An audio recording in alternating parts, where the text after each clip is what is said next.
So MicroStrategy's average purchase price was a little less than 16,000, and right now, the price is about 33,000. So you've more than doubled your investment, and most likely by the end of the year, we're probably going to be in some kind of bubble, I imagine. So the return will be even higher.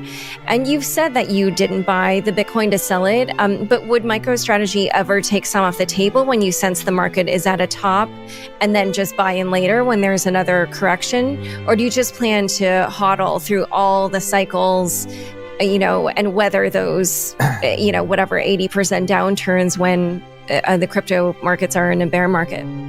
Yeah, again, I just disagree with your characterization. I don't expect an 80% downturn. I don't think it's a speculative asset, and I don't think you can quote unquote take money off the table. You're speaking like a crypto trader right now, right? Yeah, I mean, maybe you're doing it just to represent their interest, but I don't see the world that way.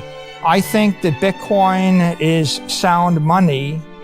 It's the technically superior asset class compared to the dollar, the euro, the peso, the bolivar, compared to a stock index, compared to gold, compared to silver, compared to everything you can conceivably buy.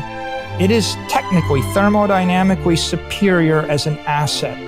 So when you say things like that to me, and maybe you just do it just to see what I'll say back, I just imagine you preaching to me in Argentina while you're asking me if I'm going to sell the dollars and buy pesos back again as the peso sleeps from 20 to the dollar to 40 to the dollar to 80 to the dollar. Or if we're in, Venezuela. I mean, you think a Venezuelan company is going to quote unquote take some money off the table by selling their US stocks and their US dollars to buy back into local currencies? Or in Zimbabwe, you think they would take money off the table, right? The point is, if you have the superior asset, it's going up forever, Laura. Forever. Right. Forever. The heights my great men reached and kept were not attained by sudden flight, but they, while their companions slept, were toiling upward in the night. Standing on what too long we bore, with shoulders bent and downcast eyes, we may discern, unseen before, a path to higher destinies, nor deem the irrevocable past as wholly wasted, wholly vain, if rising on its wrecks at last to something nobler we attain.